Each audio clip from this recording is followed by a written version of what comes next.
राधे राधे दोस्तों, स्वागत है आपका मेरे YouTube channel tips and tricks with सपना में। आज मैं आप लोगों के लिए लेके आई फिर से न्यू वीडियो। तो चलिए वीडियो को स्टार्ट करते हैं।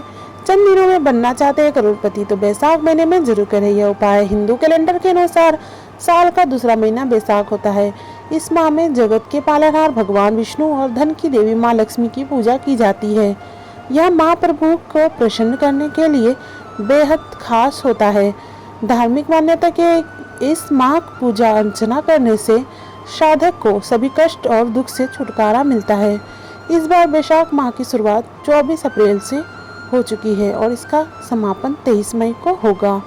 ऐसा माना जाता है कि इस माह में कुछ उपाय करने से सुख और समृद्धि की प्राप्ति होती है और इंसान कुछ ही दिनों में करोड़पति बन सकता है। आइए जानते हैं बैसाख माह में किए जाने वाले उपाय के बारे में। लेकिन उससे पहले अगर आप भी चाहते हैं कि भगवान विष्णु और माता लक्ष्मी का आशीर्वाद आप पर बना रहे तो इस वीडियो को एक लाइक करें और चैनल को सब्सक्राइब कर ले और कमेंट बॉक्स में जय श्री हरि विष्णु और माता लक्ष्मी जरूर लिखें। नंबर 1, इसके दान से मिलता है असीमित पुण्य। यूँ तो दान कभी भी किया जाए तो ईश्वर की कृपा से उसका शुभ फल मिलता ही है, लेकिन बैसाख माह में किए गए दान का विशेष महत्व है। खासतौर पर इस महीने में किए जाने वाले जलधन को लेकर मान्यता है कि जितना पुण्य हर तरह के दान और कई तीर्थों के दर्शन से मिलता है, उसके बराबर पुण्य बैसाख महीने में केवल जलदान में ही मिल जाता है। इसलिए इस महीने शिवलिंग पर तुलसी में नियमित रूप से जल चढ़ाना चाहिए। साथ ही राहगीरों के लिए प्याऊ की भी व्यवस्था करवानी चाहिए। श्री हरि इससे अत्यंत प्रसन्न होते हैं और जातक को सुख समृद्धि का आशीर्वाद देते हैं।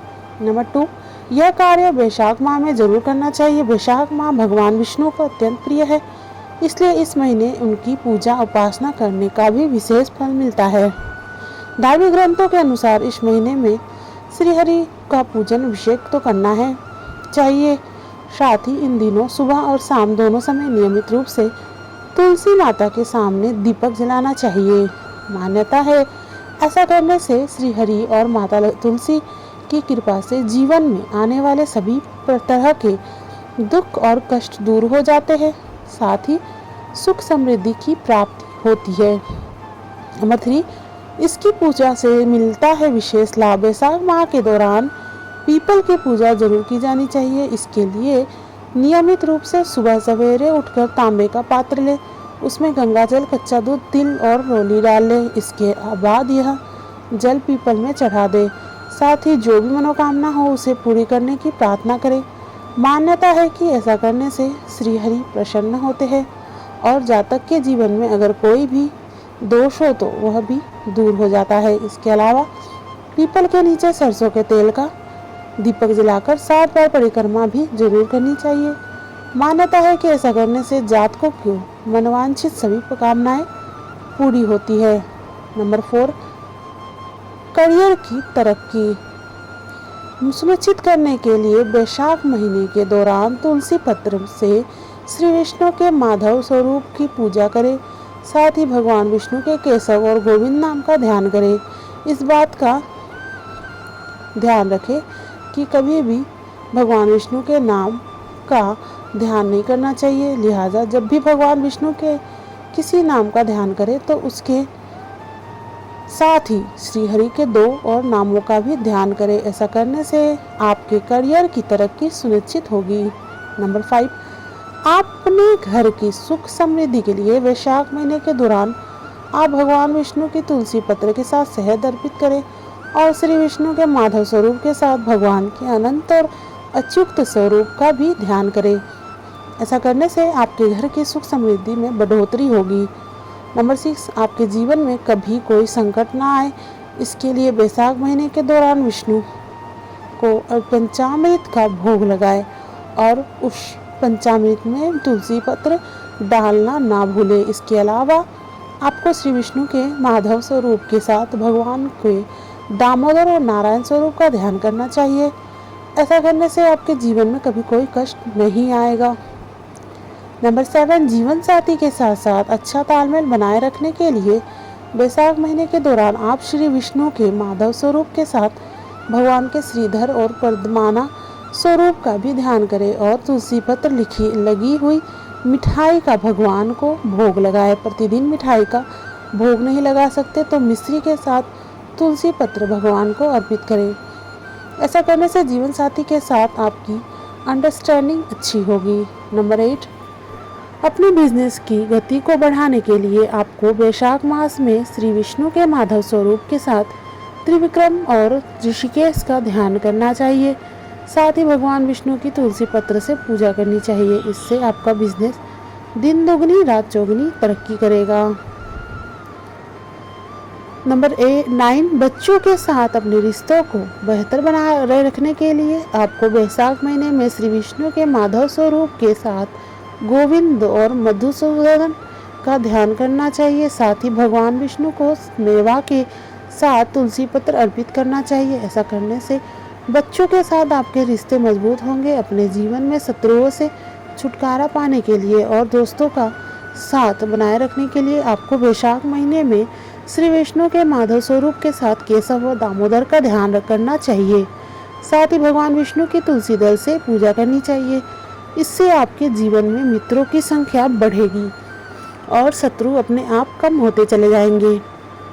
नंबर 10, अपने आर्थिक स्थिति बेहतर करने के लिए आपको वैशाख महीने के दौरान श्री विष्णु के माधव स्वरूप के साथ गोविंद और नारायण का ध्यान करना चाहिए। साथ ही श्री हरि को आटे से बनी पंजीरी से तुलसी डालकर भोग लगाना चाहिए। ऐसा करने से आपकी आर्थिक स्थिति दिन ब दिन बेहतर होती जाएगी। नंबर 11, अपने दाम्पत्य जीवन की उष्मा को बनाए रखने के लिए आपको वैशाख महीने के दौरान श्री विष्णु के माधव स्वरूप के साथ अच्युत और मधुसूदन का ध्यान करना चाहिए। साथ ही भगवान विष्णु की तुलसी पत्र से पूजा करनी चाहिए और उन्हें सफ़ेद या पीले फूल अर्पित करने चाहिए। ऐसा करने से आपके दाम्पत्य जीवन की उष्मा बनी रहेगी। नंबर 12, अपने किसी सरकारी काम को बिना अड़चनों के पूरा करने के लिए वैशाख महीने के द्वारा भी विष्णु के माधव स्वरूप के साथ अनंत और श्रीधर का ध्यान करना चाहिए। साथ ही तुलसी पत्र से हरि की पूजा करनी चाहिए। इससे आपका सरकारी काम बिना किसी अड़चन के जल्द से जल्द पूरा होगा। नंबर 13, वैशाख मास के दौरान घट दान यानी मिट्टी का घड़ा दान करने का भी विधान है। इस दौरान अगर आप किसी मंदिर में, बाग बगीचे में, स्कूल में या किसी सार्वजनिक स्थान पर पानी से भरा मिट्टी का घड़ा रखेंगे तो आपको बहुत ही पुण्य फल प्राप्त होगा। इससे आपके जीवन में खुशहाली बनी रहेगी। नंबर 14, हिंदू धर्म में दान करने का विशेष महत्व है। अगर आप पापों से छुटकारा पाना चाहते हैं तो वैशाख माह में अपनी श्रद्धा अनुसार तिल, आसत और कपड़ों का दान करें। ऐसा कहा जाता है कि इन चीज़ों का दान करने से पापों का नाश होता है। नंबर 15, वैशाख माह में पड़ने वाली अक्षय तृतीया के दिन सोना या फिर चांदी की कोई भी चीज़ खरीदें। धार्मिक मान्यता है कि इस शुभ दिन पर सोना या फिर चांदी खरीदने से घर में सुख और समृद्धि का वास होता है और साथ ही देवी देवता भी प्रसन्न होते हैं। इस दिन विवाह, सगाई, गृह प्रवेश करने से उसमें सफलता मिलती है।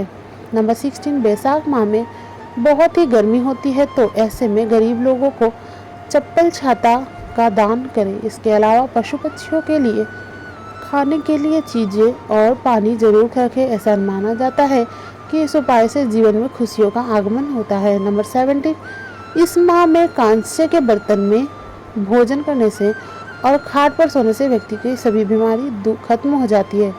वैशाख माह में गुड़ का दान करने से पितृदोष से छुटकारा मिलता है और साथ ही आरोग्य का वरदान मिलता है।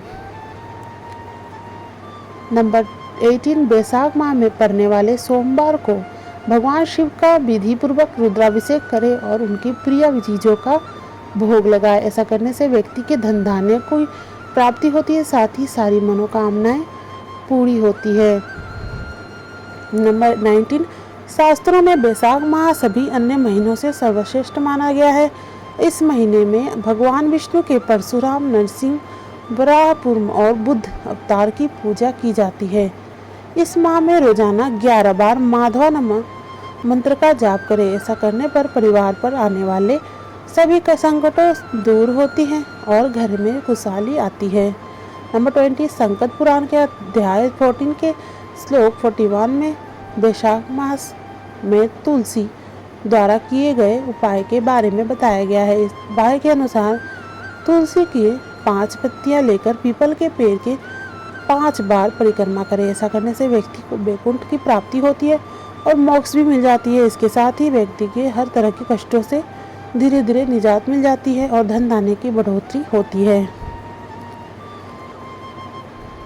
नंबर 21 संकट पुराण के अनुसार आप पीपल के पेड़ की परिक्रमा 5 से ज़्यादा भी कर सकते हैं। ऐसे में आप हाथों में 5, 7, 11, 21, 51, 108 पत्तियाँ लेकर उतनी ही पीपल के पेड़ की परिक्रमा करें। इसके अलावा वैशाख माह में पीपल के पेड़ की पूजा करने का भी विशेष महत्व है। वैशाख मास में शुक्ल पक्ष की एकादशी तिथि के दिन पीपल के पेड़ में जल अर्पित करना शुभ माना जाता है।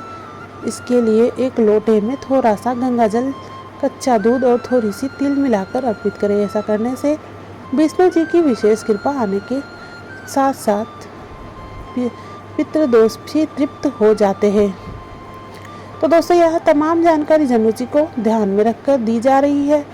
ज्योतिष और धर्म के उपाय और सलाहों को अपनी आस्था और विश्वास पर आजमाएं। वीडियो का उद्देश्य मात्र आपको बेहतर सलाह देना है। इस संदर्भ में हम किसी प्रकार का दावा नहीं करते हैं। तो दोस्तों, उम्मीद करती हूँ आपको आज की हमारी वीडियो पसंद आई होगी। तो वीडियो कैसी लगे हमें कमेंट करके ज़रूर बताइएगा। वीडियो अच्छी लगे तो वीडियो को लाइक, शेयर, कमेंट कर दीजिएगा और कमेंट में माँ लक्ष्मी ज़रूर लिखिएगा। साथ ही बेल आइकन को प्रेस कर लीजिएगा ताकि हमारे आने वाले वीडियो का नोटिफिकेशन आपको मिलता रहे और चैनल को सब्सक्राइब कर लीजिएगा। मैं फिर मिलती हूँ किसी न्यू वीडियो के साथ। तब तक के लिए राधे राधे, बाय बाय।